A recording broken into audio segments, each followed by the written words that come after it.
Update po tayo sa magnitude 6.9 na lindol sa Cebu at sitwasyon sa aktibidad ng Bulkang Taal. Kausapin po natin si PHIVOLCS Director Dr. Teresito Bacolcol. Salamat po sa pagpapaunlak ng panayam dito po sa Balitang Hali.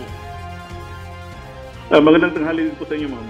Ilang aftershocks na hubang ating naitatala makalipas po ang ilang oras mula kagabi na paglindol? So as of 7 a.m. kanina, nakapagtala na po tayo ng 611 aftershocks. Ang yung pinakamataas is magnitude 4.8. So yung pinakamababa is 1.4 but pinakamataas is 4.8.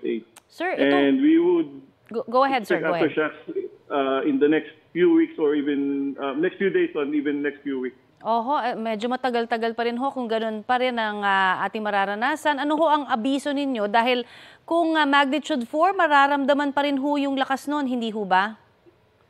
Yes po, out of the 611 aftershocks na na-record natin, 4 doon ang naramdaman ng mga tao. So ito yung magnitude 4.8. And kaya kapag advice natin sa ating mga kababayan, kapag makaramdam sila ng malakas na aftershock, they should do the duct cover and hold. Ito naman yung tinuturo natin sa kanila during earthquake drills.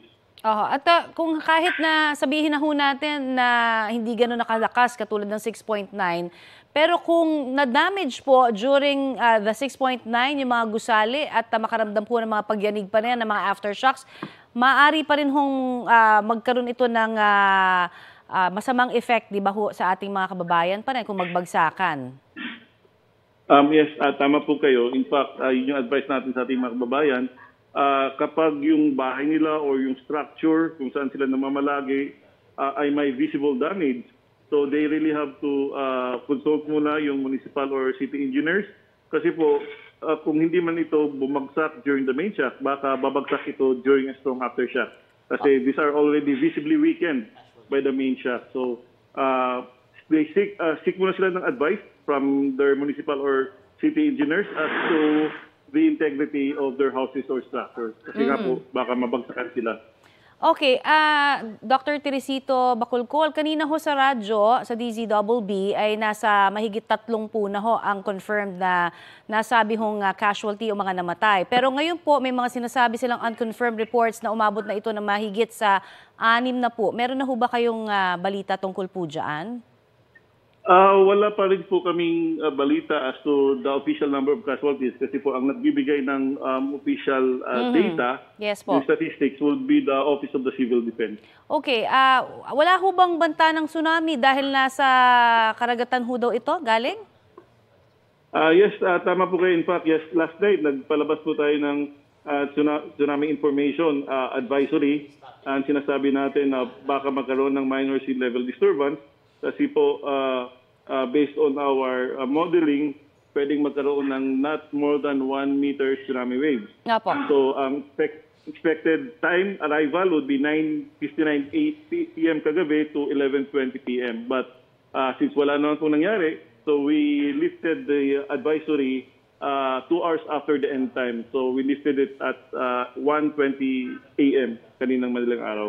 Okay, marami rin ho nagko-connecta doon sa eruption po ng Taal dito po sa nangyaring lindol. Kayo na ho magpaalala, may connection ba ito o wala? Wala pong connection yung lindol kagabi sa pag-alburuto ng Taal kaninang madaling araw. We have 24 active volcanoes and we also have 185 active fault segments.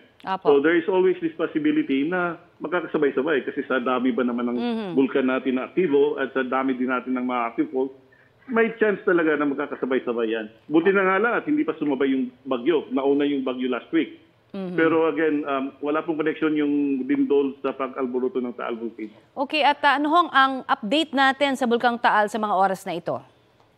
Okay, so Taal Volcano ay for the past 24 hours, nakapagtala po tayo ng isang volcanic earthquake lamang.